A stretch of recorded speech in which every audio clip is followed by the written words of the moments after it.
వందనం ప్రభు ప్రభు వందనంబు తండ్రి కనయ శుద్ధాత్ముడా వందనంబు నందుకో ప్రభు వందనంబు నందుకో ప్రభు ఇన్ని నాలు ధరలు అమ్ముకో నన్న తండ్రి నుంచి ఎప్పుడు మాతియు ఎన్నలేని దీవెనలు అన్న యేసువా అన్ని యేసు స్తోత్రములివియు అన్ని యేసు స్తోత్రములివియు వందనమునట్టుమో ప్రభు ప్రభు వందనమునట్టుమో ప్రభు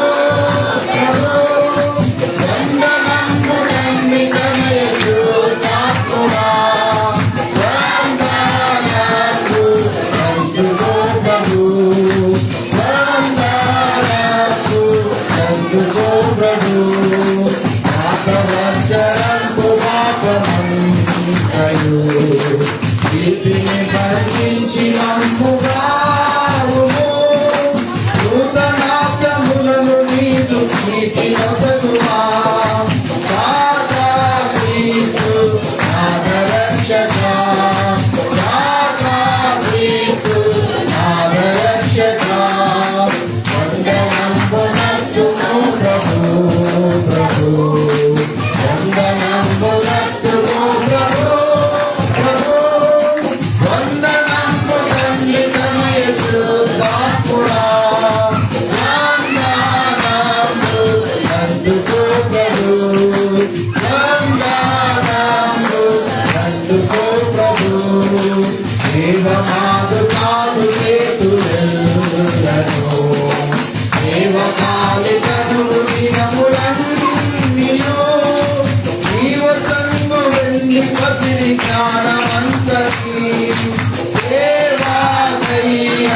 స్వీకరించుమా దేవాదయ్యం స్వీకరించుమా వందనమునట్టుము ప్రభు ప్రభు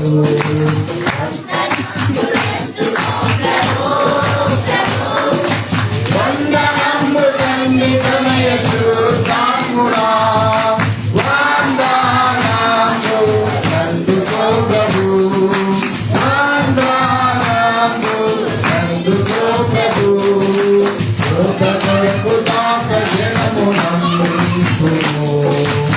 ఇతరి మాలోటు మాటు తీర్చుము మాతల్ల బాకి వీటి మాపును జాతినందు నీది సూర్యుడా జాతినందు నీది సూర్యుడా వందనంబునట్టుమో ప్రభు ప్రభు వందనంబునట్టుమో ప్రభు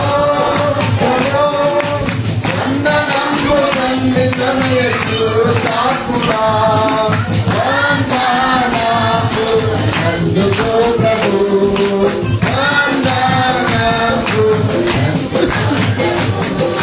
మా సభలను పెద్ద చేసి వార్త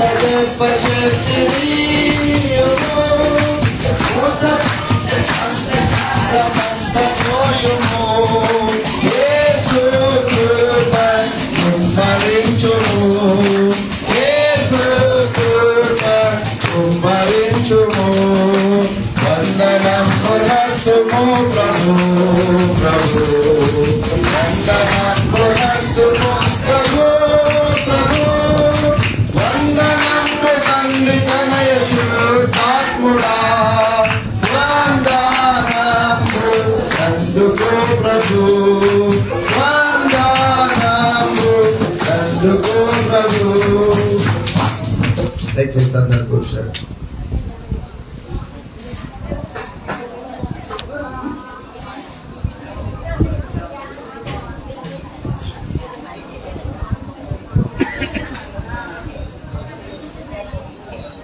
దేవునికి స్తోత్రం. హల్లెలూయా. దేవునికి స్తోత్రం.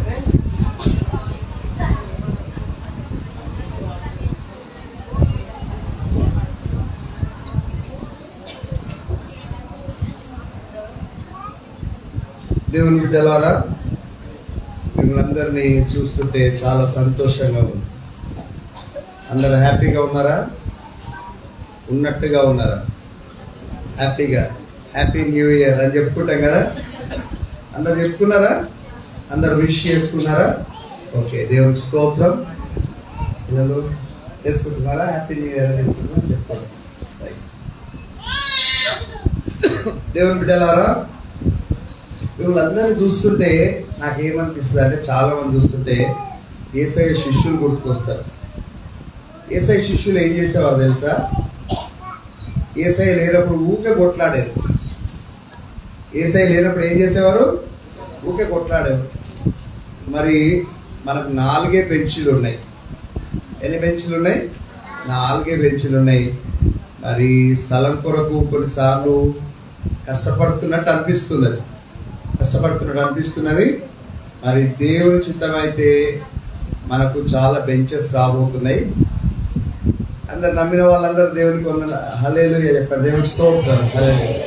మరి ఫస్ట్ 2001 సంవత్సరంలో ఇక్కడికి వచ్చినప్పుడు ఏముండో తెలుసా? ఏమీ లేదు. కింద ఇసుక ఉండే, రేకులు వేస్తున్నాయి. ఎవరు పాస్టర్ లేరు కాబట్టి నేను కోమటికుంటలో చేస్తున్నాను. నన్ను ఇక్కడికి పంపించేది. మా నాన్నకు కూడా కనీసం ఇష్టం లేకుండే. మా నాన్న కూడా ఎందుకు గరడపల్లి కోమటికుంటలో చేసుకున్నాడు.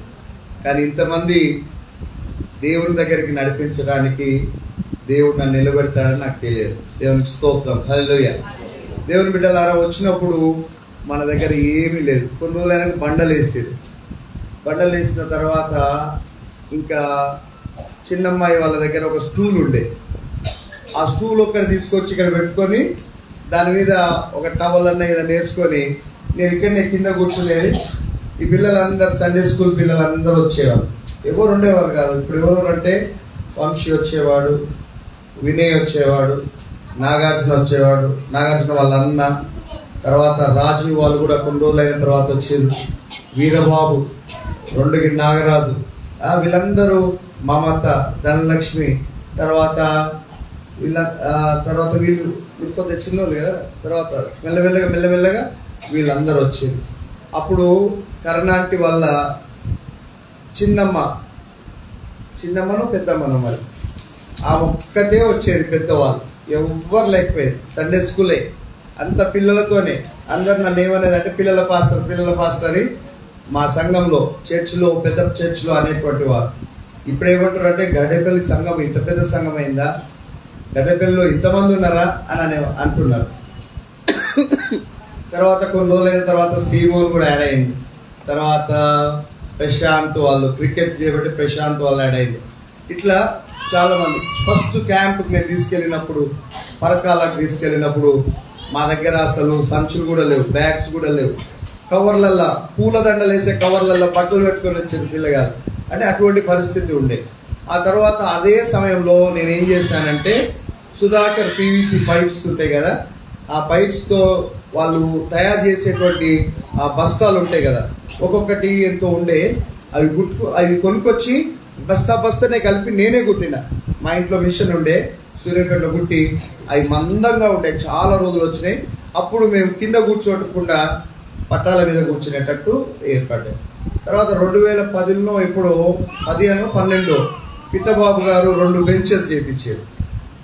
బెంచెస్ చేపిస్తే అక్కడ మూలకేసేది, అక్కడ ఒకటి ఇక్కడ ఒకటి మూలకేసేది. అప్పుడు అవే మన గొప్ప అంటే ఆనుకుంటానికి లేదు, ఉట్టనే కూర్చుంటానికి. అయ్యో కింద కూర్చోకుండా పైన కూర్చుంటున్నామని గొప్ప. ఆ తర్వాత మా తమ్ముడు 4 బెంచెస్ చేపించిండు. ఇప్పుడున్న 4 బెంచెస్ మా కానిస్టేబుల్గా పనిచేస్తాడు ఆయన, జోసఫ్ మధుకర్, ఆయన 4 బెంచెస్ చేపించిండు. అప్పుడు అవి 4,000 ఒక బెంచ్ ఉండే. ఇప్పుడు ఎంతైందో తెలుసా? 10 నుంచి 14,000 అవుతుందంట ఒక బెంచ్ తయారు చేయడానికి. అయితే మా చెల్లెలు ప్రేమజ్యోతి, ఆమె ఒక 10 బెంచెస్ చేపించడానికి ఆమె సిద్ధపడుతుంది. ఆమె చేపించడానికి ప్రయత్నం చేస్తుంది. ఆ తర్వాత మనకు ఫ్రీగా కూర్చోవడానికి కూడా వీలవుతుంది. దయచేసి మీరు ఎవరు కూడా ఇబ్బంది పడవద్దు. కానీ దేవుడు మనల్ని ఆశీర్వదించాడు, దేవుడు మనల్ని దీవించాడు, దేవుడు మనల్ని అభివృద్ధి పరిచాడు. మన పరిస్థితులంతా కూడా మామూలుగా సాధారణంగా ఉండి కానీ దేవుడు ఆశీర్వదించాడు. చాలా మంది అనుకుంటున్నారు, ఏమనుకుంటున్నారంటే పాస్టర్ అప్పుడు ఉన్నట్టు లేడు, పాస్టర్ మారిపోయింది అనుకుంటున్నాను. వాస్తవానికి చెప్పాలంటే నేను మారలే, నేను ఎట్లా ఏం మారలే.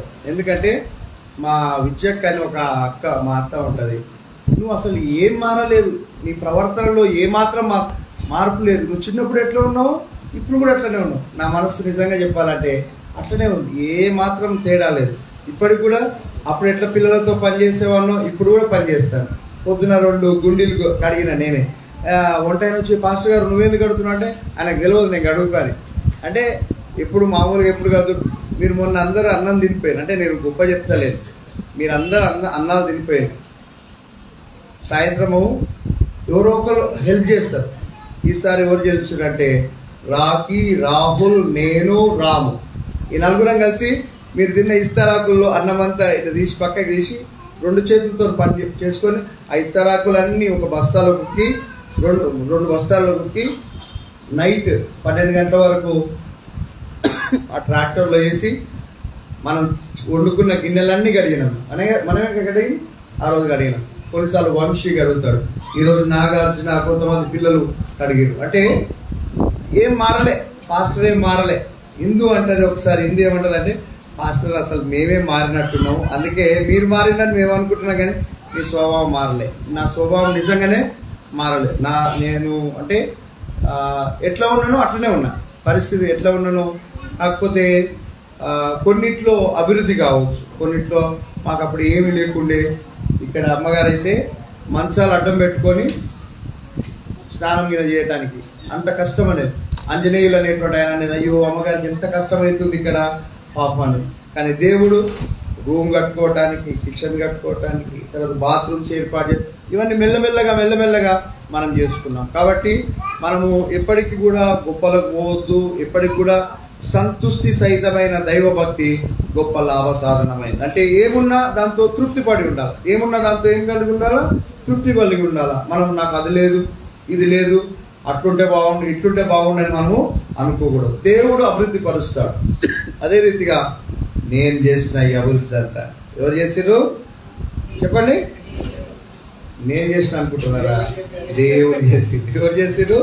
అపోల్లో నీళ్లు పోసాను, పౌలు నాటిండు, అపోల్లో నీళ్లు పోసిండు. నాటును వాని అందు ఏమి లేదు, నీళ్లు పోసినందు వాని అందు ఏమీ లేదు. అభివృద్ధి కలుగజేయవాడు దేవుడే. వృద్ధి కలుగజేయవాడు ఎవరు? దేవుడే. కాబట్టి అతిశయపడితే మనకు లాభం లేదు. ఎవరం అతిశయపడటానికి ఏమి లేదు. నేను చేసిన నేను లేకుంటే ఏం కాకపో అని అనుకుంటానికి వీలే లేదు. క్రైస్తవ సంఘం అంతా కూడా మరి ఎవరు అభివృద్ధి చేస్తున్నారంటే వృద్ధి కలుగజేయవాడు దేవుడే. ఆ దేవునికి మనందరం ఒకసారి వందనాలు చెల్లిద్దాం. హల్లెలూయా, హల్లెలూయా, హల్లెలూయా. దేవునికి స్తోత్రం. దేవుడు వృద్ధి కలుగజేశాడు. కాబట్టి మీరందరూ కూడా ఆశీర్వదింపబడాలని, దీవింపబడాలని, అభివృద్ధిలోనికి రావాలని నేను తెలియజేస్తున్నాను. ప్రియమైనటువంటి వారులారా, చిన్నప్పుడు పిల్లలందరూ మాట వినేటువంటి వారు, ఎంతో శ్రద్ధగా మాట వినేటువంటి వారు. ఇప్పుడు కూడా వింటున్నారు. ఎవరంటే పాతకాలము పిల్లలందరూ వింటున్నారు, కొత్త పిల్లలు వింటలేరు. కారణం ఏంటంటే సెల్ ఫోన్ వచ్చి వాళ్ళ చేతిలో ఏమొచ్చింది? సెల్ ఫోనే వాళ్ళకు. పొద్దున్నే బున్నిగాడు ఏమన్నాడంటే, పాస్టర్ ఎన్ని గంటలకు ఉండాలి పాస్టర్ అన్నాడు. అరే 7 గంటల వరకు ఉండండి రా అన్నాడు. కానీ ఇప్పుడు వచ్చారు చూడండి పిల్లలు. ఎప్పుడు వచ్చారు? అందరు యూత్ మొత్తం రెడీ అయ్యారు, మంచిగా ఉన్నారు, నీట్గా ఉన్నారు, కానీ లేట్గా వస్తున్నారు. అంటే దేవుని మందిరం పట్ల ఆసక్తి అదంతా కూడా ఏమైపోయింది? మందగించి. కాబట్టి పిల్లలారా, మీరందరూ కూడా లేట్గా వచ్చినా సమయానికి వచ్చారు కాబట్టి దేవుని వాక్యాన్ని వినండి. బయటకు వచ్చిన వారు అందరూ వింటారా? Right, very good. సరే, దేవుని వాక్యంలోనికి వెళ్దాం. దేవుడు మిమ్మల్ని అందరినీ దీవించాలా. దేవుడు మీ అందరికీ దీవెనలు, ఆశీర్వాదాలు కుమరింపజేయాలా. చాలాసేపు చెప్పాలని ఉంది, కానీ చాలాసేపు చెప్తే మీరు వినరు కదా. కొద్దిసేపే నేను ముగిస్తాను. క్రిస్మస్ రోజు ఇచ్చిన సందేశం వల్లే నేను మీకు ఇస్తాను. దేవుని బిడ్డలారా, మన వాగ్దానాన్ని మనం చదువుకొని చిన్న ప్రార్థన చేసుకుందాం. 11వ వచనం, యెషయా గ్రంథము 58వ అధ్యాయము 11వ వచనం చదువుదామా? యెహోవా నిన్ను నిత్యము నడిపించును, క్షామకాలమున ఆయన నిన్ను తృప్తిపరచి నీ ఎముకలను బలపరచును. నీవు నీరు కట్టిన తోట వలెను ఎప్పుడునూ ఉబుకుచును నీటి ఊట వలెను ఉండెదవు. దేవునికి స్తోత్రం. హల్లెలూయా. నీవు నీరు కట్టిన తోట వలెను ఎప్పుడునూ ఉబుకుచుండు నీటి ఊట వలెను ఉండేదవు. ప్రార్థన చేసుకుందాం. పరిశుద్ధుడా పరలోకమందున మా తండ్రి, మీ నామమునకు వేల కొలదిగా వందనాలు, కృతజ్ఞతాస్తుతులు, స్తోత్రం చెల్లిస్తున్నా. దేవా, మీకు వందనాలు చెల్లిస్తున్నా. ఈరోజు వాక్య ధ్యానంలో మీ సన్నిధి మాతో ఉంచండి. మీ సహాయతను మాకు దయచేయండి. ఆయన పరిశుద్ధాత్మ సహాయత ద్వారా, నీ వాక్యం ద్వారా మీరే నాతో మాట్లాడండి, మా అందరితో మాట్లాడమని యేసుక్రీస్తు పరిశుద్ధ నామమున వేడుకొనుచున్నాను తండ్రి. ఆమేన్. దేవుని బిడ్డలారా, మీ అందరికీ నూతన సంవత్సర శుభాకాంక్షలు తెలియజేస్తున్నాను. 2026 సంవత్సర శుభాకాంక్షలు మీకు తెలియజేస్తున్నాను. దేవుడు మీ జీవితంలో ఆనందమును, సంతోషము నింపి ఈ సంవత్సరము అనేకమైనటువంటి గొప్ప తీర్మానములు చేసుకొని మరి మీరు ముందుకు కొనసాగాల, ఆధ్యాత్మికంగా మనందరం ఎదగాల. దేవుని వాక్య పఠనంలోను, ప్రార్థనా జీవితంలోను, మరి దేవుని స్తుతించే విషయంలోను, ఈ 3 విషయములలో మీరందరూ ఎదిగి వర్ధిల్లాలని నేను ఆశపడుతున్నాను. ఏంటంటే అమ్మా, ప్రార్థనా జీవితము, వాక్య ధ్యానము, దేవుని స్తుతించే విషయంలో దేవుని స్తుతించాలి. ప్రతి విషయంలో కృతజ్ఞతాస్తుతులు మీరు చెల్లించాలని దేవుని వాక్యంలో దేవుడు మనతో మాట్లాడినాడు. కాబట్టి దేవుని బిడ్డలారా, మనందరం కూడా ఎల్లప్పుడూ దేవుని ఏం చేయాలా? స్తుతించే బిడ్డలంగా ఉండాలి. ఎల్లప్పుడూ దేవుని వాక్యాన్ని దివారాత్రంలో దాన్ని ధ్యానించువాడు ధన్యుడు. అతడు నీటి కాలువలో ఎవరన్నా నాటబడినదై ఆకు వాడక తన కాలమందు ఫలమిచ్చు చెట్టు వలె ఉండును. కాబట్టి ఫలమిచ్చే చెట్టు వలె ఉండాలంటే దేవుని వాక్యాన్ని చదవాలా. దేని గురించి చింతపడకుడి గాని ప్రతి విషయమునందు ప్రార్థన విజ్ఞాపనల చేత కృతజ్ఞతా పూర్వకంగా మీ విన్నపములు దేవునికి తెలియజేయాలి. దేవునికి స్తోత్రం. 3 విషయాలు ఏంటమ్మా? ఒకటేంటి? దేవుని వాక్యాన్ని చదువుకోవాలి, ప్రార్థనా జీవితం కలిగి ఉండాలి, అదే రీతిగా దేవుణ్ణి స్తుతించే బిడ్డలుగా మనం ఉండాలని దేవుడు తన వాక్యం ద్వారా మన జ్ఞాపకం చేస్తున్నాడు. ప్రియమైన దేవుని బిడ్డలారా, ఇటలీ పటాలమనబడే పటాలములో శతాధిపతి అయిన కొర్నేలి అని ఒక భక్తిపరుడు కైసరయ్యలో ఉండేది. అపోస్తలుల కార్యముల గ్రంథము 10వ అధ్యాయంలో ఈ మాటలు రాయబడింది. చదవండి ఒకసారి. అపోస్తలుల కార్యముల గ్రంథము 10వ అధ్యాయం. ఇటలీ పటాలమనబడిన పటాలములో శతాధిపతి అయిన కొర్నేలి అని భక్తిపరుడు ఒకడు కైసరయ్యలో ఉండెను. అతడు తన ఇంటి వారందరితో కూడా దేవుని యందు భయభక్తులు కలిగిన వాడు, ప్రజలకు బహుధర్మము చేయించు ఎల్లప్పుడూ దేవునికి ప్రార్థన చేయవాడు. పగలంటే ఎప్పుడమ్మా? మధ్యాహ్నం. పగలు ఇంచుమించు 3 గంటల వేళ దేవుని దూత అతని యొద్దకు వచ్చాడు. ఎక్కడి నుంచి వస్తాడు దేవుని దూత? పరలోకం నుంచి వస్తాడు. ఎక్కడి నుంచి వస్తాడమ్మా? పరలోకం నుంచి దేవుని దూత మధ్యాహ్న కాలము పగలు 3 గంటలకు ఆయన దగ్గరికి వచ్చాడు. కొర్నేలి అని పిలుచుట ఏటగా అతని కనబడ్డది. దూత వైపు తేరి చూచి భయపడి ఏమని అడిగాను? నీ ప్రార్థనలను, నీ ధర్మ కార్యములను దేవుని సన్నిధికి జ్ఞాపకార్థముగా చేరినవి. దేవునికి స్తోత్రం. హల్లెలూయా. కొర్నేలి భక్తిపరుడు. అతడు సెంచురియన్ అంటే 100 మందికి అధిపతి. ఆయన దగ్గర చాలా మంది సైనికులు ఉన్నారు. అయినప్పటికీ దేవుని బిడ్డలారా, ఆయన ఏంటంటే దేవుని యందు భయభక్తులు గలవాడు. ఎవరంటే భయపడేవాడు? దేవుడంటే భయపడేటువంటి వాడు. తన ఇంటి వారందరితో కూడా దేవుడంటే భయం కలిగినటువంటి వాడు. అదే రీతిగా బహుధర్మ కార్యములు చేసేవాడు. ఏం చేసేవాడమ్మా? చాలా ధర్మం చేసేటువంటి వాడు, చాలా మందికి సహాయపడేటువంటి వాడు, చాలా మందికి హెల్ప్ చేసేటువంటి వాడు, చాలా మందిని ఆదుకునేటువంటి వాడు, చాలా మందికి మేలు చేసినటువంటి వాడు. కాబట్టి దేవుని బిడ్డలారా, దేవుడి దూత పగటి వేళ అతనికి దర్శనమందు ప్రత్యక్షమై కొర్నేలి, నీ ప్రార్థనలు, నీ ధర్మ కార్యములు ఎక్కడికి చేరినాయి? జ్ఞాపకార్థముగా ఎక్కడికి చేరినాయంట? దేవుని సన్నిధికి చేరినాయి. దేవునికి స్తోత్రం, హల్లెలూయా. ఎక్కడికి చేరినాయండి ప్రార్థనలు? దేవుని దగ్గరికి చేరినాయి, దేవుని సన్నిధికి చేరినాయి. ఎవరి ప్రార్థనలు? కొర్నేలు చేసినటువంటి ప్రార్థనలు, కొర్నేలు చేసినటువంటి ధర్మ కార్యములు ఎక్కడికి చేరినాయంటే పరలోకానికి చేరినాయి. దేవుని బిడ్డలారా, దేవుని దర్శనము అతనికి కలిగింది. మరి మన వాగ్దానం ఏంటంటే, నీవు నీరు కట్టిన తోట వలను ఎప్పుడునూ ఉబుకుచుండు నీటి ఊట వలను ఉండేదవు. మరి ఆదామవ్వలు ఉన్నప్పుడు వర్షం పడలేదు, తెలుసా మీకు? ఆదామవ్వ ఉన్నంత వరకు వర్షం పడలేదు. ఎప్పుడు పడ్డది తెలుసా? మొట్టమొదటి వర్షం పడ్డది ఎప్పుడంటే నోవహు కాలంలోనే. నోవహు కాలంలోనే. మరి అంతవరకు పంటలు ఎట్లా పడ్డాయంటే, నీళ్లు, జలములు భూమిలో నుండి ఉబికి వచ్చాయి. జలములు ఎట్లా వచ్చాయంట? లోపటి నుంచి, నీటిలో నుంచి ఉబికి వచ్చేటువంటివి. దేవుని బిడ్డలారా, మరి ఇప్పుడు వాగ్దానంలో కూడా ఏమని చెప్పబడుతుందంటే, నీవు నీరు కట్టిన తోట వలెను ఎప్పుడును ఎల్లప్పుడూ ఉబ్బుకుచుండు నీటి ఊట వలెను నువ్వు ఉంటావని వాగ్దానము దేవుడు మనం చేస్తున్నాడు. అయితే దేవుని బిడ్డలారా, దానిపైన అనగా ఈ 58వ అధ్యాయంలో మనుషులు ప్రశ్నిస్తున్నారు. ఎవరిని ప్రశ్నిస్తున్నారు? దేవుని ప్రశ్నిస్తున్నారు. ఏమని ప్రశ్నిస్తున్నారు? 58వ అధ్యాయంలో మనం చూసినట్లయితే దేవుని బిడ్డలారా ఏమంటున్నారంటే,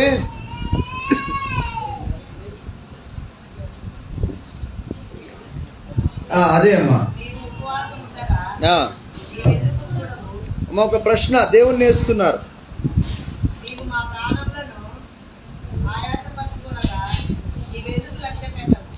ఓకే, మొదటి ప్రశ్న ఏంటంటే, మేము ఉపవాసం ఉండగా నీవెందుకు చూడవు అని ఎవరిని అడుగుతున్నారు? మనుషులు దేవుణ్ణి అడుగుతున్నారు. మేము మా ప్రాణములను ఆయాసపరచుకొనగా నీవెందుకు లక్ష్య పెట్టవు అని అందరు. 2, మొదటిది ఏంటమ్మా? మేము ఉపవాసం ఉండగా నువ్వెందుకు చూడవు? దేవుడు చూసేటువంటి దేవుడు, దేవుడు మాట్లాడేటువంటి దేవుడు, దేవుడు సహాయం చేసేటువంటి వాడు. కానీ ఏం చెప్తున్నాడంటే, మేము ఉపవాసం ఉండగా నువ్వెందుకు చూస్తలేవు దేవుడా? నువ్వెందుకు చూస్తలేవు? ఇంతగానో ఉపవాసం ఉన్నాం, ఇంతగానో మేము ప్రార్థన చేస్తున్నాం, నీ సన్నిధిలో వేడుకుంటున్నాం, మరి ఎందుకు నీవు చూస్తలేవు అని ప్రశ్నిస్తున్నారు. తర్వాత మేము మా ప్రాణములను ఆయాసపరచుకొనగా నీవెందుకు లక్ష్య పెట్టవు అని అందరు. అయితే దేవుడు చెప్తున్నాడు, మీ ఉపవాస దినమున మీరు మీ వ్యాపారం చేదురు. అంటే వ్యాపారంలో అంత సవ్యంగా సాగేటువంటి వ్యాపారాలు ఉండవు, కొన్ని మోసపూరితమైన వ్యాపారాలు ఉంటాయి. అనేకమైనటువంటి వాటిలో నిమగ్నమై ఉండి వాళ్ళు ఏం చేస్తున్నారంటే, మేము కూడా ఉపవాసం ఉంటున్నామని అనుకుంటున్నారు. దేవుని బిడ్డలారా, మీ ఉపవాస దినమున మీరేం చేస్తున్నారు? వ్యాపారము చేయుదురు, మీ పనివారి చేత కఠినమైన పని చేయించుదురు. ఎవరు కఠినమైన పని చేయిస్తారు? ఎవరు కఠినమైన పని చేయిస్తారు? కఠినులు కఠినమైన పని చేయిస్తారు. కఠినత్వం ఉంటుంది అంటే నీలో మంచితనం లేదు, నీ స్వభావం అంతా నీలోనే పెట్టుకొని ఏమాత్రం మార్పు చెందకుండా నీ ప్రవర్తన పాత ప్రవర్తన కలిగే ఉండి నీవు ఉపవాసం ఉంచుని నువ్వు కడుపు మార్చుకొని నువ్వు ప్రార్థన చేస్తే దేవుని సన్నిధానంలోకి నీ ప్రార్థన చేరదు. ఎవరి ప్రార్థన చేరిందమ్మా? కొర్నేలి ప్రార్థన చేరింది. అతని ప్రార్థన, అతని ధర్మకార్యములు దేవుని సన్నిధానంలో చేరినాయి. కఠినాత్ములుగా ఉండటం, ఏమాత్రము కనికరం లేకపోవటం, కఠినత్వము ప్రతి ఒక్కరిలో ఉంటుంది. ప్రతి ఒక్కరిలో ఆ కఠినత్వము విడిచిపెట్టాలా. దేవుని బిడ్డలారా, కఠినముగా ఉంటారు. కఠినముగా అంటే గట్టిగా, దృఢముగా, రాయి లెక్క ఉంటారు. అంటే నేను మారను, నేను మార్పు చెందను, నేను ఎట్లా ఉన్నానో అట్లనే ఉంటానని అనుకునేటువంటి స్వభావం. అందుకనే వాళ్ళ పనివారి చేత వాళ్ళు ఏం చేయిస్తున్నారమ్మా? కఠినమైన పని చేయిస్తున్నారు. జాలిగల మనస్సు కలిగి ఉండాలా. దేవుని బిడ్డలు ఏం కలిగి ఉండాలమ్మా? జాలిగల మనస్సు కలిగి ఉండాలి. అబ్బా, నిద్ర గోగుతున్నారమ్మా. రాత్రి చాలాసేపు అయింది కదా, చాలాసేపు 2 గంటలకు మనం వండుకున్నాం, 3 గంటలకు వండుకున్న వాళ్ళు ఉన్నారు. అయినా 3 గంటలకు వండుకున్న వాళ్ళు మంచిగా మెలకుతో ఉన్నారు. మరి కొంతమంది ఊరుతున్నారు బాగా. నేను చెప్తే నాకు చాలా సంతోషం కొన్నిసార్లు, ఎందుకంటే నేను నిద్రపుచ్చుతా, నాకు ఆ టాలెంట్ ఉంది. నిద్ర ఓనోళ్ళని కూడా ఏం చేస్తా, నిద్రపుచ్చుతా. నేను వాక్యం చెప్తే చాలు నిద్రపోతారని కొన్నిసార్లు కొంతమందిని. మరి నన్ను అప్రిషియేట్ చేయండి, మీరందరూ మెచ్చుకోండి, క్లాప్స్ కొట్టండి ఒకసారి. ఓకే, దేవుని స్తోత్రం. దేవుని బిడ్డలారా, మరి దేవుని వాక్యంలో ఏం చెప్తున్నాడు దేవుడు అంటే, మీరు కఠినంగా పనిచేయిస్తారు, మీలో ఉన్నటువంటి కఠినత్వాన్ని మీరు విడిచిపెట్టలేదు. కానీ స్వభావం మారకుండా మీరు ఎంత ప్రార్థన చేసినా, ఎంత ఉపవాసం ఉన్నా, దేవుని బిడ్డలారా, మన ప్రార్థనలు దేవుని సన్నిధానకు చేరవు. దేవుని హస్తము రక్షింపనేరగా ఉండినట్టు యెహోవా హస్తము పురచగాలేదు, చిన్న కాలేదు, ఆయన చెవులు మందం కాలేదు. ఎందుకనగా మీ పాపములు అడ్డుగా వస్తున్నాయి. దేనికి అడ్డుగా వస్తున్నాయి? మన ప్రార్థనలు పరలోకానికి చేరకుండా, దేవుని సన్నిధానంలో చేరకుండా మన యొక్క పాపములు ఎట్లా వస్తున్నాయంట? అడ్డుగా వస్తున్నాయి. కాబట్టి దేవుని బిడ్డలారా, కఠినత్వము మనలో ఉండకూడదు. ఏముండకూడదమ్మా? ఏముండకూడదు? కఠినత్వము మనలో ఉండకూడదు. అదే రీతిగా ఏమంటున్నారంటే దేవుడు, మీరు కలహపడుచు ఏం చేస్తున్నారు? కలహాలంటే ఫైటింగ్సే. ఏంటమ్మా? మీరు కలహపడుచు, వివాదము చేయొచ్చు, అన్యాయముగా గుడ్డులాడుచు ఉపవాసం ముందురు. ఏం చేస్తున్నారు ఇక్కడ? కలహాలే పడుతున్నారు, వివాదాలుగా ఉన్నాయి. అదే రీతిగా అన్యాయం చేస్తున్నారు. ఏం చేస్తున్నారు? అన్యాయం చేస్తున్నారు, గుద్దులాడుకుంటున్నారు. మరి ఈ స్వభావము మనలో ఉండకూడదు. మన పొరుగు వారితో కానీ, మన స్నేహితులతో కానీ, మన రక్త సంబంధికులతో కానీ, దేవుని బిడ్డలారా, మనకేమైనా విరోధ భావం ఉంటే, దేవుని బిడ్డలారా, దేవుడు చెప్తున్నాడు ఏంటంటే, మనం అట్లనే ఉండి ఎన్ని ప్రార్థనలు చేసినా, ఎంత ఉపవాసం ఉన్నా, మన ప్రార్థనలు దేవుని సన్నిధానకు ఏం చేయవు? చేరవు. కాబట్టి ప్రతి వారము మనం ఏం చేయాలంటే, మన పాపములను ప్రభు సన్నిధానంలో ఒప్పుకోవాలా. సమాధానమును వెతికి దాన్ని వెంటాడాలని వాక్యం చెప్తుంది. ఏమని చెప్తుంది వాక్యము? సమాధానమును వెతికి దాన్ని వెంటాడాలి అని ప్రభు చెప్తున్నాడు. కనుక నీవు క్షమించలేనటువంటి బిడ్డగా ఉంటున్నావా? నీ ఎడల ఎవరైనా తప్పిదం చేస్తుంటే ఆ తప్పిదమును నువ్వు క్షమించలేనటువంటి వాడుగా ఉంటున్నావా? దేవుని బిడ్డలారా, మోహన్ నుండి పాస్టర్ గారు ఒక మాట చెప్తాడు. ఎవరు అంటే ఏశావు, యాకోబు, వాళ్ళిద్దరు అన్నదమ్ములు. వాళ్ళిద్దరు ఏం చేశారమ్మా? ఫైటింగ్ చేసుకున్నారు, ఏశావు, యాకోబు. కానీ వాళ్ళిద్దరూ క్షమాపణ కోరుకోలేదు, క్షమించుకోలేదు. కాబట్టి వాళ్ళు ఏమైపోయారంటే దూరం అయిపోయారు.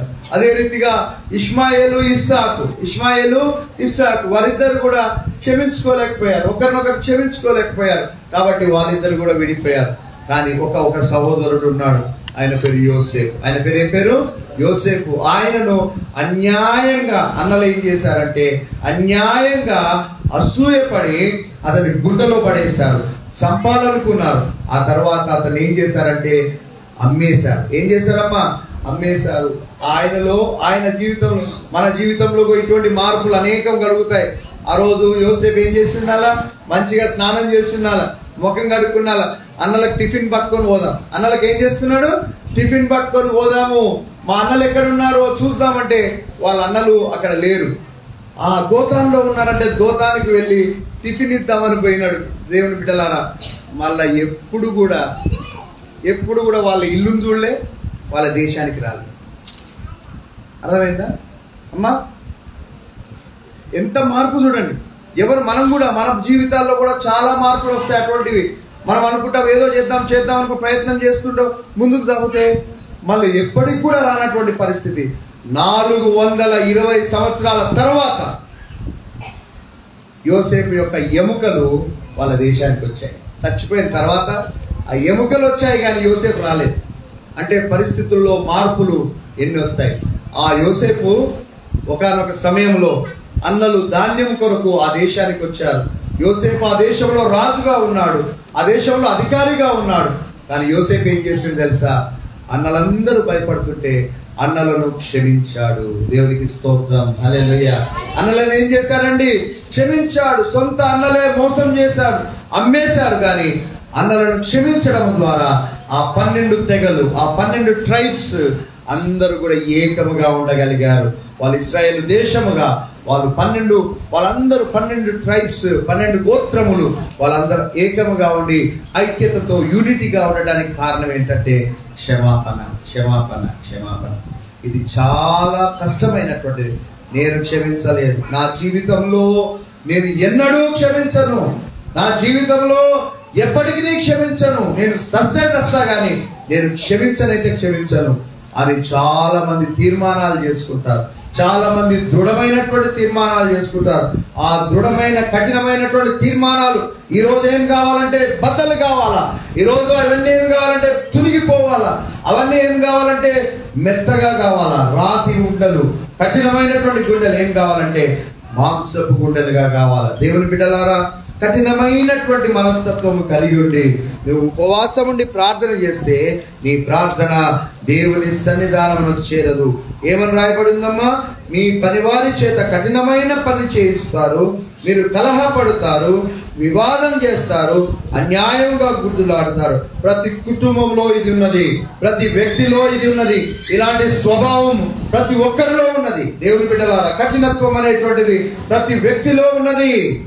నీ ఫ్రెండ్స్ నువ్వు క్షమించలేకపోతున్నావు, నీ తల్లిదండ్రులను నువ్వు క్షమించలేకపోతున్నావు, నీ పిల్లలను నువ్వు క్షమించలేకపోతున్నావు, నీ భర్తను నువ్వు క్షమించలేకపోతున్నావు.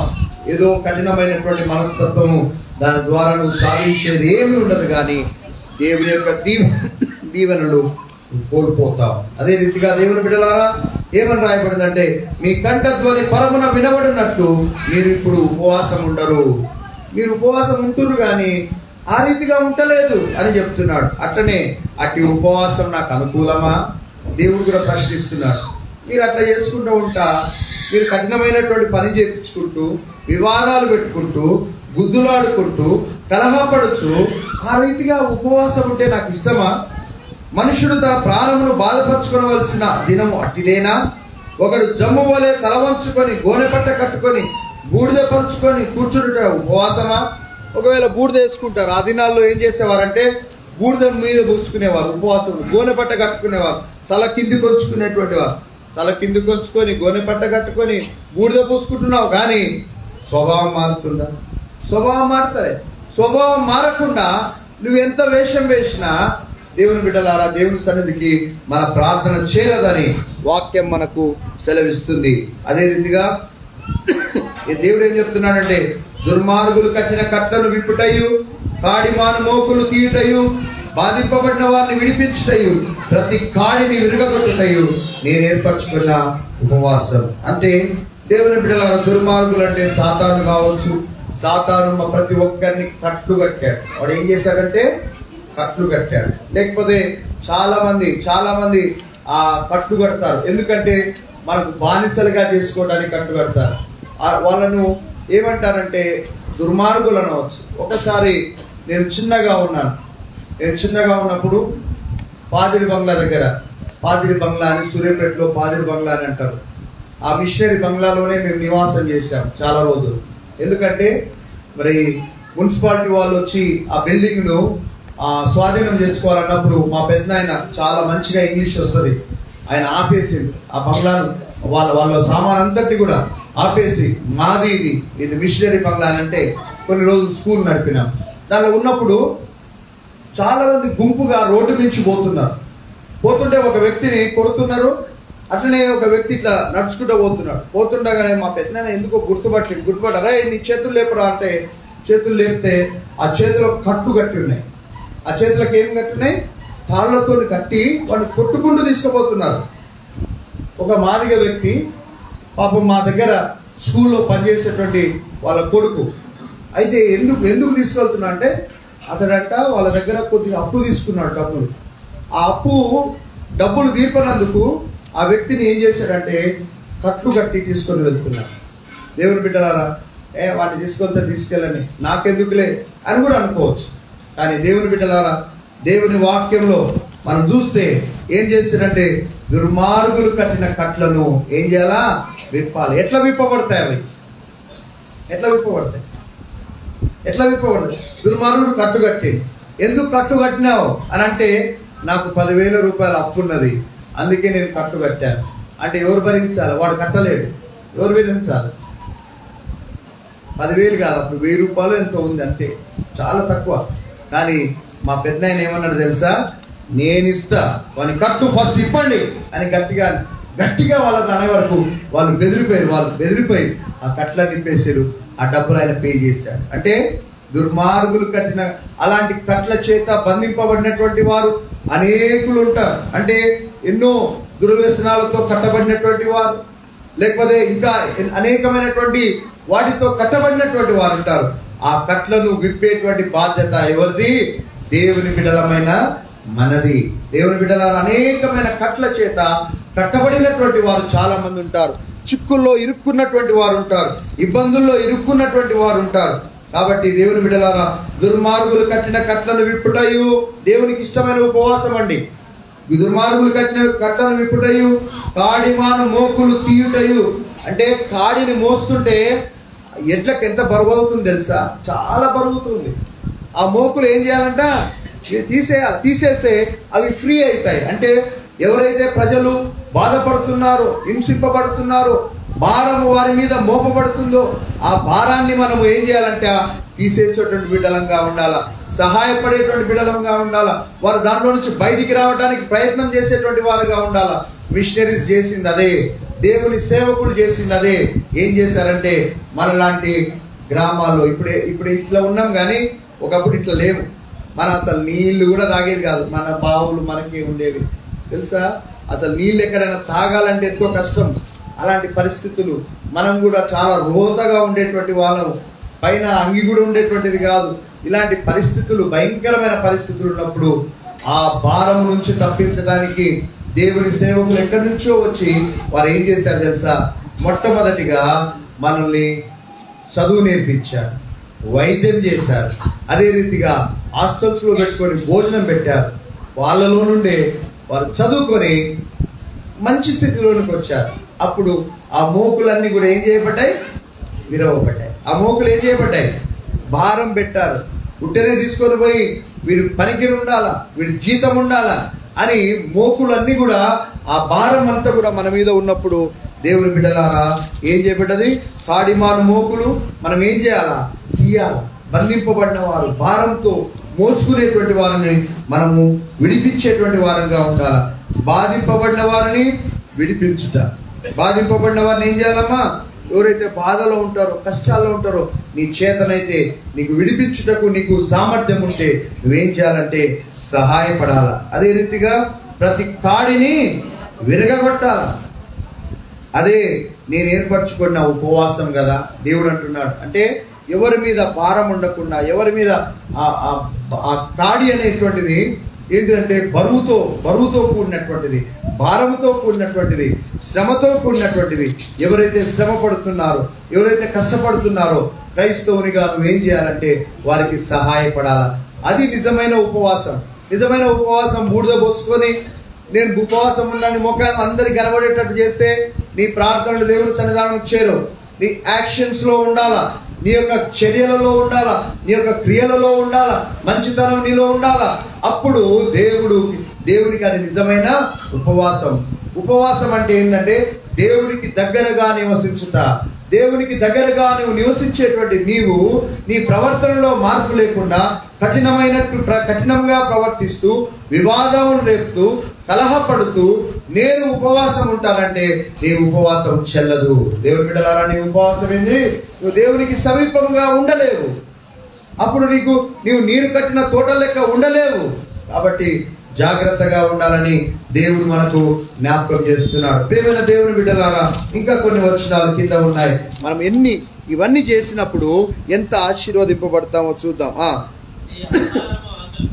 నీ ఆహారమును ఆకలిగొన్న వారికి పెట్టుటయు, నీ రక్త సంబంధికి ముఖము తప్పిప్పకుండుటయు. మొట్టమొదటి ఏం చెప్తున్నాడు? నీ ఆహారంలో ఆకలిగొన్న వారికి కొంత పెట్టాలి. నాది, నాకు, నేను, నా అన్నాడు. ఎవరు చెప్పండి? ధనవంతుడు ఏమన్నాడు? నేను నా పంట పండింది నేను నా గోదాముల్లో నా కొట్లలో కూర్చుకుంటా అంటే దేవుడు ఏమన్నాడమ్మా? వెర్రివాడా అన్నాడు. దేవుడు ఏమన్నాడు? వెర్రి వాళ్ళుగా ఉండకూడదు. వెర్రివాడా, ఈ రాత్రి నీ ప్రాణము అడుగుతున్నారు, నువ్వు సంపాదించినదంతయు ఎవరి పాలవుతుందని వాక్యంలో చూస్తున్నా. ఆ వాక్యం ఏంది? అదేంది? దయాదృష్టి గలవాడు తన ఆహారంలో కొంత దరిద్రునికి ఇచ్చును, అట్టివాడు దీవెననందును. దేవునికి స్తోత్రం. హల్లెలూయా. అమ్మా ఏమనుంది? తన ఆహారంలో కొంత ఎవరికి ఇస్తారంట? చెప్పండి, వాక్యంలో ఏమని రాయబడింది? పిల్లలు వాళ్ళు ఎందుకు వచ్చారా? దేవుని బిడ్డల, దేవుని వాక్యం ఏం చెప్తుందంటే, నీ ఆహారమును ఆకలిగొన్న వారికి పెట్టుటయు, నీ రక్త సంబంధికి ముఖము తప్పింపకుండుటయు. అమ్మ చాలా మంది చేసే పని, పిల్లలు అన్నం లేని వాళ్ళకి అన్నం పెట్టాలా? తప్పకుండా పెట్టాలా. ఎవరైనా నీ దగ్గరకు వచ్చి అడిగినప్పుడు నీ ఆహారంలో కొంత దరిద్రునికి ఇచ్చుట, అది ఎంతో మంచిది. అంటే లేనటువంటి వారికి ఇచ్చడం మంచిది. డిన్నర్ చేసేటప్పుడు కూడా ఎవరైనా వచ్చిరనుకోండి, నీ ఆహారంలో కొంత ఇవ్వాలి, వాళ్ళకు ఉన్నా కూడా ఇవ్వాలి. ఎందుకంటే ఆ ఫెలోషిప్ చాలా మంచిది, చాలా చక్కగా ఉంటుంది. నేను అమ్మగారు కనుక లేనప్పుడు ఎప్పుడైనా అన్నం వండుకుంటే కనుక నేను ఒక్కరిని ఎప్పుడు తిన్నాను. నాతో 10 మంది కూర్చుంటేనే తింటా. మేము వండుకొని 10 మంది కాకుండా 5గురైనా 3గురైనా 2 మేమందరం కూర్చొని తింటాం. పిల్లలందరినీ కూర్చోబెట్టుకుని నేను తింటా. అంటే కారణం ఏంటంటే మన ఆహారం మనం పంచుకోవాలి. మనము పంచేటువంటి వారంగా ఉండాలి, మనం ఇచ్చేటువంటి వారంగా ఉండాలి అని దేవుడు జ్ఞాపకం చేస్తున్నాడు. తర్వాత నీ రక్త సంబంధి అమ్మా, నీ రక్త సంబంధి నీ రక్త సంబంధికి ముఖము తప్పింపకుండుటయు. అంటే చాలా మంది తప్పిస్తారు క్రైస్తవులు. మన రక్త సంబంధికులు అంటే మా మన మేనత్త పిల్లలు కావచ్చు, మా మేనమామ పిల్లలే కావచ్చు, తర్వాత మన చిన్నమ్మ పిల్లలే కావచ్చు, లేకపోతే కొద్దిగా దూరమైనా కూడా రక్త సంబంధం. ఇప్పుడు పిట్టోళ్ళందరూ పిట్టోళ్ళు కావచ్చు, మచ్చోళ్ళందరూ మచ్చోళ్ళు కావచ్చు, మాతంగోళ్ళు కావచ్చు, కొత్త పిల్లలు కావచ్చు, ఇంకెవరున్నారు ఆలపల్లెలు కావచ్చు, ఎవరైనా సరే మీరందరూ ఉన్నారు కదా. మీ రక్త సంబంధి పోతుంటే ఒకప్పుడు మీరందరూ మంచిగా ఉన్నారు. ఒకప్పుడు రక్త సంబంధికులుగా ఒకటే ఇంట్లో ఉండేది, ఒకటే తినేది, ఒకటే పరిస్థితి ఉండేది, అంతా ఉండేది. ఇప్పుడు ఒకడు బీదోడైండు, ఒకడు ధనవంతుడైండు, ఒకడు రిచ్ అయిండు, ఒకడు పూర్ అయిండు, ఒకడు చదువుకున్నాడు, ఒకడు చదువు లేదు, ఒకడు దీనత్వంలో ఉన్నాడు, ఒకడు చాలా బాగున్నాడు, ఒకడు దరిద్రుడుగా ఉన్నాడు, ఒకడు మంచిగా ఉన్నాడు.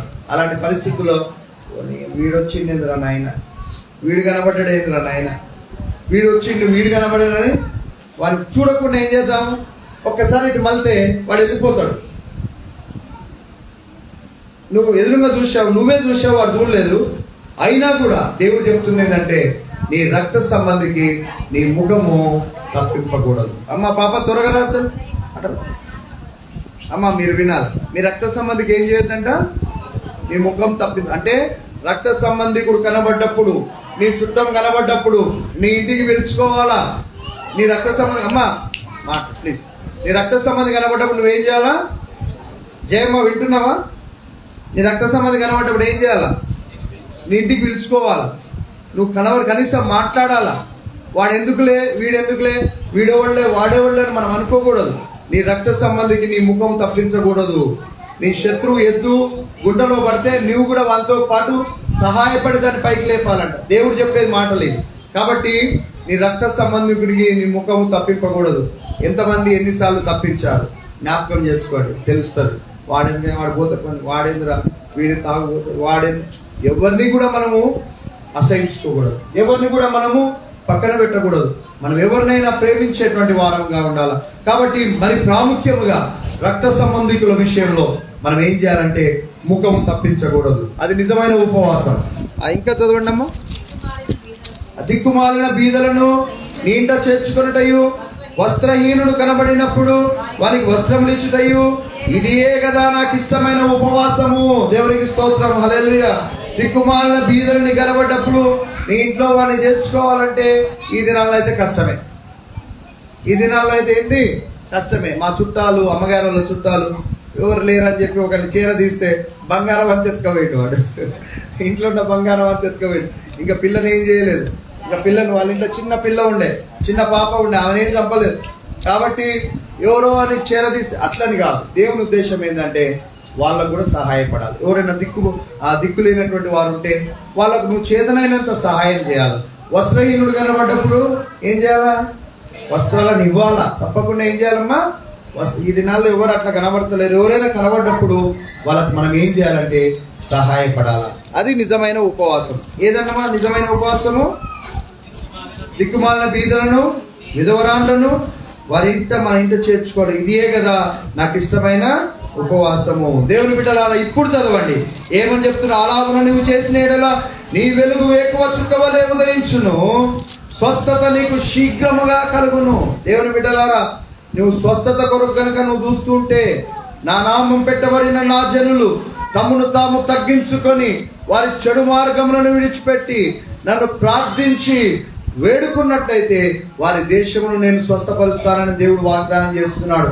నీ కఠినత్వం నీలోనే ఉండి, నువ్వు క్షమించలేనటువంటి మనస్తత్వం కలిగి ఉండి, దిక్కుమాలిన బీదలను అసహించుకుంటూ, నీ రక్త సంబంధికులను అసహించుకుంటూ, అందరినీ అసహించుకుంటూ, సమాజమును అసహించుకుంటూ, దేవుని సేవకులను అసహించుకుంటూ, తల్లిదండ్రులను అసహించుకుంటూ కనుక నీవు ఉన్నట్లయితే దేవుని బిడ్డలారా నీకు స్వస్థత కలగదు. ఏమని చెప్తుంది దేవుని వాక్యము? నువ్వు తగ్గించుకొని నువ్వేం చేయాలంటే నువ్వు ప్రార్థన చేయాలి. అప్పుడు నీకు నీ వెలుగు వేకువ చుక్కవలే ఏమైతుంది? ఉదయించును, స్వస్థత నీకు శీఘ్రముగా కలుగును, నీ నీతి నీ ముందర నడుచును. నువ్వు చేసిన పనులన్నీ కూడా నీ ముందర నడుస్తాయి. అంటే నువ్వు మంచి చేస్తున్నావు కనుక, నువ్వు తగ్గించుకుంటున్నావు కనుక నీ నీతి నీ ముందర నడుస్తుంది. అదే రీతిగా దేవుని బిడ్డలారా, యెహోవా మహిమ నీ సైన్యపు వెనుకటి భాగమును కావలి కాయను. శత్రువు నిన్ను అటాక్ చేయకుండా కావలి కాస్తాడు. అప్పుడు నీవు పిలువగా యెహోవా ఉత్తరమిచ్చును. దేవుడు ఏం చేస్తాడమ్మా? నీకు ఉత్తరం ఇస్తాడు. నీవు మొర్రపెట్టగా ఆయన నేనున్నానను. ఒకసారేమో అసలు కనబడతలేవు, రావట్లేవు, దేవుడి సన్నిధానం చేరతలేవు. ఇప్పుడేమో దేవుడు అడగగానే నేనున్నా అంటాడు. దేవుడు అడగగానే నీకు ఉత్తరం ఇస్తానని దేవుడు ఉత్తరం ఇస్తావు. ఇర్మియా 33:3 ఏముందంటే, నాకు మొరపెట్టుము నేను నీకు ఉత్తరం ఇస్తాను. ఉట్టనే ఇయ్యాడు, మొరపెట్టే వాళ్ళందరికీ ఉత్తరం ఇయ్యాడు. తగ్గించుకోవాలా, క్షమించాలా, వివాదాలు ఉండొద్దు, కలహాలు ఉండొద్దు. దేవుని బిడ్డలారా, దిక్కుమాలిన బీదలకు సహాయపడాలా, ఆహారం పెట్టాలా, నీ రక్త సంబంధికి నీ ముఖము చాటు చేయకూడదు, అందరి ఎడల ప్రేమ కలిగి ఉండాలి. అప్పుడు నువ్వు ప్రార్థన చేస్తే దేవుడి కార్యములన్నీ మన జీవితంలో నెరవేరుస్తాడు. త్వరగా చదివి ముగిస్తాం ఇక. స్వస్థత నీకు యెహోవా మహిమ నీ సైన్యపు వెనకటి భాగమును కావలి కాయును. అప్పుడు నువ్వు పిలువగా యెహోవా ఉత్తరం ఇచ్చును. నువ్వు మొరపెట్టగా ఆయన నేనున్నానను. ఇతరులను బాధించుటయు, వేలు పెట్టి చూపి తిరస్కరించుటయు, చెడ్డదాన్ని బట్టి మాట్లాడుటయు నీవు మానాల. అమ్మా, ఏమేమి మానాలంటున్నాడు? ఇతరులను బాధించొద్దు. ఇతరులను ఎట్లా బాధిస్తాము? కొట్టడం ద్వారా బాధిస్తాం, మాటల ద్వారా బాధిస్తాం, మన క్రియల ద్వారా బాధిస్తాం. ఇతరులను బాధించొద్దు. తర్వాత వేలు పెట్టి చూసి తిరస్కరించొద్దు. నువ్వు అట్లా చేసినావు, ఇది చేసినావు, అట్లా చేసినావు, ఇలా వేలు పెట్టి చూసి తిరస్కరించకూడదు. ఇంకా ఏంటమ్మా? చెడ్డదాన్ని బట్టి మాట్లాడుటయు నువ్వు మానాలి. నువ్వేం చేయాలి? ఇవన్నీ 3 విషయాలు మానమని చెప్తున్నాడు. ఇతరులను బాధించొద్దు, వేలు పెట్టి చూపి తిరస్కరించొద్దు, అదే రీతిగా చెడ్డదాన్ని నువ్వు మాట్లాడొద్దు. కానీ ఆశించిన దాన్ని ఆకలిగొన్న వారికి ఇచ్చి శ్రమపడిన వారిని తృప్తిపరిచిన ఎడల చీకటిలో నీ వెలుగు. చెప్పండి, నెక్స్ట్ ఏముంది? చీకటిలో నీ వెలుగు ప్రకాశించును. దేవునికి స్తోత్రం. అంధకారం నీకు ఎట్లా ఉంటదంట? మధ్యాహ్నం వలె ఉండును. యెహోవా నిన్ను నిత్యము నడిపించును. శ్యామకాలమున ఆయన నిన్ను తృప్తిపరచి నీ ఎముకలను బలపరచును. ఇప్పుడు చెప్పండి, నీవు నీరు కట్టిన తోట వలెను. నీవు నీరు కట్టిన తోట వలెను ఎప్పుడు నువ్వు ఉబుకుచుండు, నీటి ఊట వలెను ఉండదవు. దేవునికి స్తోత్రం, హల్లెలూయా. నీవు నీరు కట్టిన తోట వలె ఉంటావు. ఎప్పుడు నువ్వు ఉబుకుచుండు, ఊట వలె ఉంటావు. ఊట ఊడుతూనే ఉంది. నీకు కావాల్సినవన్నీ కూడా సమకూర్చబడతాయి. ఊట ఊరుతా ఉంటే నీళ్ళు ఊరుతా ఉన్నాయి, నువ్వు తాగగలుగుతావు, నీ తోటకు పనికి వస్తుంది, నీ అభివృద్ధికి పనికి వస్తుంది. కాబట్టి నువ్వు నీరు కట్టిన తోట వలె ఉంటావు, ఎల్లప్పుడూ నువ్వు ఊగుచుండు జలం వలె నువ్వు ఉంటావు. కాబట్టి దేవుని బిడ్డలారా ఎన్ని విషయాలు చెప్పబడ్డాయి. యేసయ్య కూడా మరొకసారి చెప్పాడు, ఏమన్నా అంటే మీరు ఉపవాసం చేయనప్పుడు అందరి కనబడాలని మీరు చేయకూడదు, మీ ముఖమును మార్చుకోకూడదు, మీరు తల అంటుకోవాలా, మీ ముఖమును మంచిగా కడుక్కోవాలా, మీ స్వభావం బాగా ఉండాలని ప్రభు. అప్పుడు పరలోకమందున్నటువంటి మీ తండ్రి మీకు జవాబిస్తాడు. ప్రియమైన దేవుని బిడ్డలారా, మీరు ఇంటికి వెళ్ళిన తర్వాత చదవమని చెప్పాను. ఎంతమంది చదవారో తెలియదు. ఈ రోజైనా వెళ్ళి చదవండి. దేవా, నాలో ఏమైనా ఈ కార్యం నాలో ఉన్నవా, నీకు వ్యతిరేకమైనటువంటి పనులు నాలో ఉన్నవా, నేను తీసివేసుకోవాలి ప్రభువా అని ప్రభు దగ్గర మనల్ని మనం సరి చేసుకుందాం. ఎన్నో లోపాలు మనలో ఉంటాయి. దేవుని బిడ్డలారా, మన మనుషులం కనుక మనలో లోపాలు ఉంటాయి. మనలో ఏముంటాయి? లోపములు ఉంటాయి. లోపములను సరిదిద్దుకొనుట చాలా మంచిది. లోపములను సరి చేసుకొనుట ఎంతో మంచిది. మరి దేవుని వాక్యము సత్యం. దేవుడు ఆది యందు వాక్యము నేను, వాక్యము దేవుని యొద్దను, వాక్యమే దేవుడైనాడు. వాక్యము నీతో మాట్లాడుతుండగా నీ జీవితం సరి చేసుకోవా? కఠినమైనటువంటి మనస్తత్వం కలిగే ఉంటావా? మరి మధ్యాహ్నం దేవుడు నీతో మాట్లాడుతుండగా తగ్గించుకో. రాతి గుండెను మాంసము గుండెగా మార్చుకో. దేవుని బిడ్డలారా, దేవుడే మారుస్తాడు. నాలో ఏ తప్పిదం లేదని నువ్వు అనుకుంటున్నావు, కానీ దేవునికి నీ ప్రవర్తన ఇష్టంగా ఉన్నదా? దేవుని బిడ్డలారా, అమ్మగారు ఒక ఆమె వచ్చి అమ్మగారికి ఏం చెప్పేదంటే, మాకు సంతానం లేనప్పుడు, అమ్మ నువ్వు ప్రార్థన చేస్తున్నావు కదా, చెయ్యి తల్లి చెయ్యి, కానీ ఏం చేయాలంటే నీ తప్పులు ఒప్పుకో, నీ పాపాలు ఒప్పుకొని ప్రార్థన చేయి అంటే అమ్మగారికి కోపం వచ్చేది ఫస్ట్. తర్వాత ఎందుకు ఏమో చెప్తుంది, నేను ఏం పాపం చేస్తున్నా, ఏం తప్పిదం చేస్తున్నా? మనలో కూడా చాలా మందికి అదే భావన. కానీ తర్వాత నా పాపములన్నీ నేను ఒప్పుకుంటా, ఏమైనా చిన్న తప్పులు చేసి ఉండొచ్చు అని పాపములు ఒప్పుకుంటూ ప్రార్థన చేసింది. దేవుని బిడ్డలారా, అమ్మగారిని అడిగినా కూడా అదే సాక్ష్యం చెప్తారు. కాబట్టి మన పాపములను మనం దేవుని దగ్గర ఏం చేయాలా? ఒప్పుకోవాలా, వాటిని విడిచిపెట్టాలా, వాటిని తీసేసుకోవాలా. నేనేం తప్పు చేస్తానని కానీ అనిపిస్తుంది, కానీ ఒకసారి పరిశీలించుకో, ఒకసారి నువ్వు పరీక్షించుకో. నీలో ఎన్నో తప్పులు, ఎన్నో లోపములు నీకు కనబడతాయి. వాటిని సరి చేసుకొని దేవుని బిడ్డగా, దేవుని సాక్షులుగా ఈ 2026 సంవత్సరము మనమందరము బ్రతుకుటకు పరిశుద్ధాత్మ దేవుడు మనల్ని కాపాడి నడిపించి సహాయము చేయునుగాక. ఆమేన్. ప్రార్థన చేసుకుందాం. పరిశుద్ధుడా, పరలోకమందున్న మా తండ్రి, మీకు స్తోత్రం. ఈ మధ్యాహ్న కాలము మీ వాక్యం విత్తబడ్డది నాయన. మేమందరం అభివృద్ధి పొందాలి. మేము నీరు కట్టిన తోట వలె ఉండాలి. ఎల్లప్పుడూ ఉబుకుచుండు జలం వలె మేము ఉండాలి నాయన. ప్రభా, మేము ఆశీర్వాదకరంగా ఉండాలి నాయన. మీకే స్తోత్రం నాయన. ఆయన బిడ్డలందరూ కూడా యెషయా గ్రంథం 58వ అధ్యాయం చదువుటకు సహాయం చేయండి. దేవా, మా లోపములను సరి చేసుకున్నటకు మాకు నేర్పించండి. మా లోపములను మేము సరి చేసుకున్నటకు సహాయం చేయండి. మా రక్త సంబంధికి మా ముఖం తిప్పకుండా ఉండటకు సహాయం చేయండి. బీదలను కనికరించేటువంటి వారముగా ఉండటకు సహాయం చేయండి. దేవా, మీకే స్తోత్రం నాయన, స్తోత్రం నాయన. నీ వాక్యాన్ని నిర్లక్ష్యం చేయకుండా నీ వాక్యాన్ని అనుసరించి నడుచుకున్నటకు సహాయం చేయమని యేసు క్రీస్తు పరిశుద్ధ నామమున వేడుకొనుచున్నాను తండ్రి. ఆమేన్, ఆమేన్. అందరం కలిసి మరి ఒకసారి వందనమునర్తుము ప్రభు అనే పాటను పాడుచుండగా కానుకలను స్వీకరించుకుందాం. వందనమునర్తుము ప్రభు ప్రభు.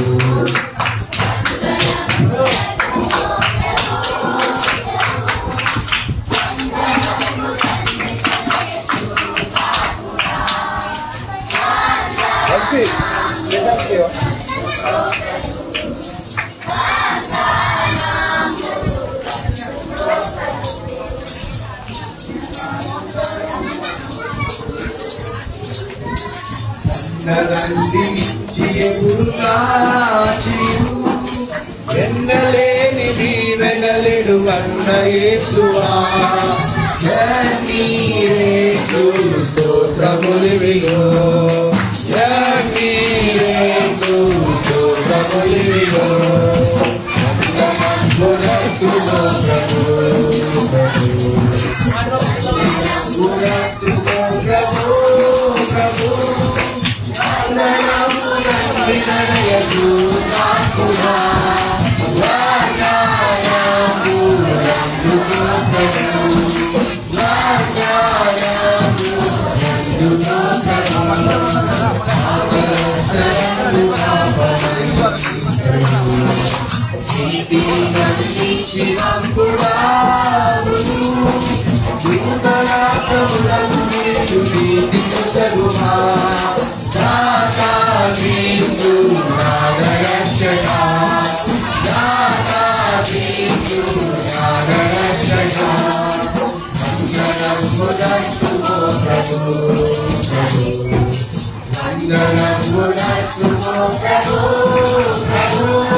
అర్పించబడిన కానుకల నిమిత్తము మనందరిపైన దేవుని ఆశీర్వాదం ఉన్నట్టుగా ప్రార్థన చేసుకుందాం. దయచేసి తనలో వచ్చండి. పరిశుద్ధుడా పరలోకమందున మా తండ్రి, మీ స్తోత్రం నాయన.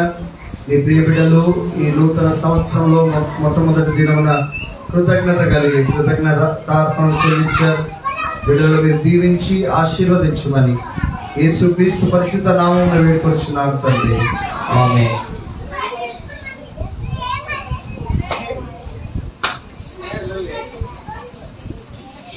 అరే చిన్న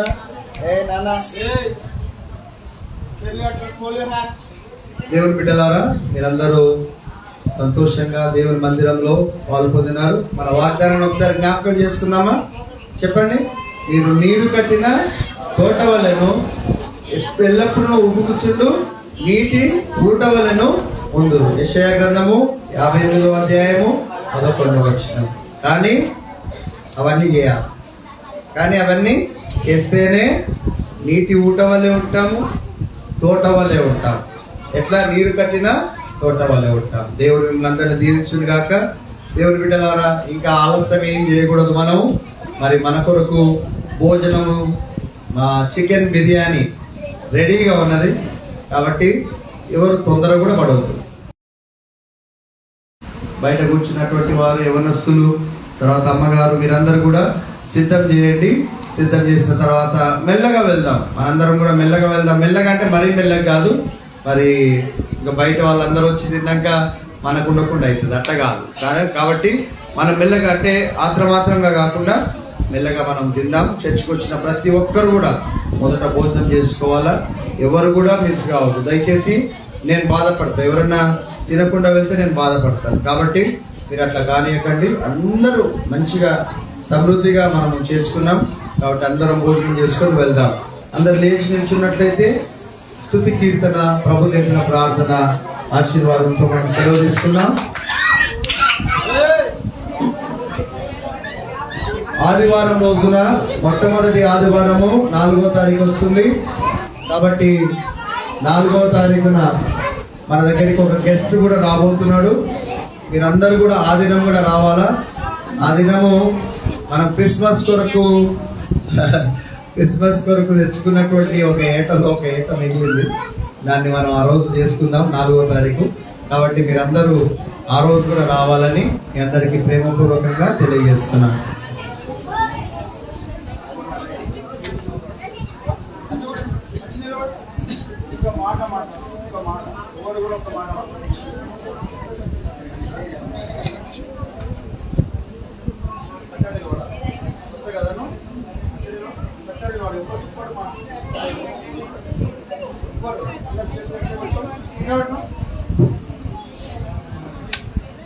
పిల్లలు ఎవరు మాట్లాడారు?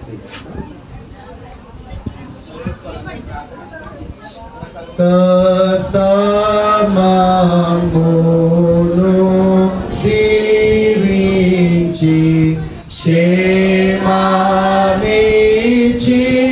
పంపుము. జీవాహార వార్తనిచ్చి మమ్మును పోషించుము. ఇహ నిన్ను వేడుకొని బాహుగా స్తుతింతుము.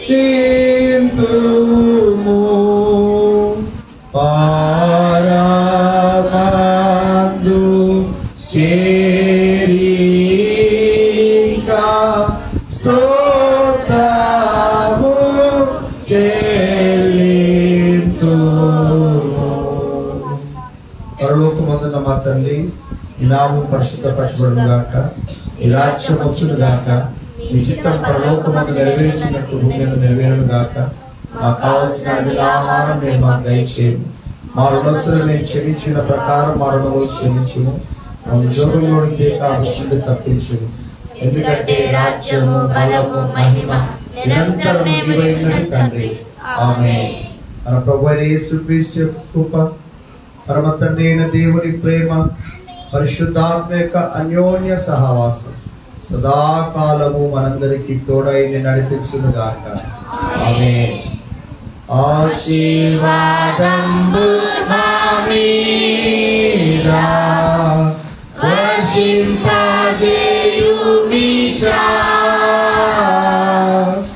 ఆశతో నమ్మియున్నాము నీ సత్యవాగ్దానము. ఈ మీద కృమ్మరించుము దేవా, బ్రహ్మర ప్రేమ వర్షంబు కృమ్మరించుము దేవా. అందరికీ వందనాలండి.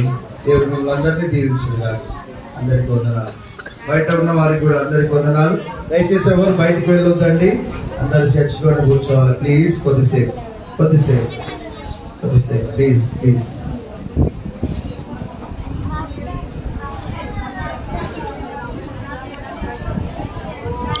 బయట ఏర్పాట్లు జరుగుతుండగా మరి చర్చిలో కూర్చోవాలి ప్లీజ్ అండి. బయటకు వెళ్ళొద్దంటే బయటకు వెళ్తున్నారు.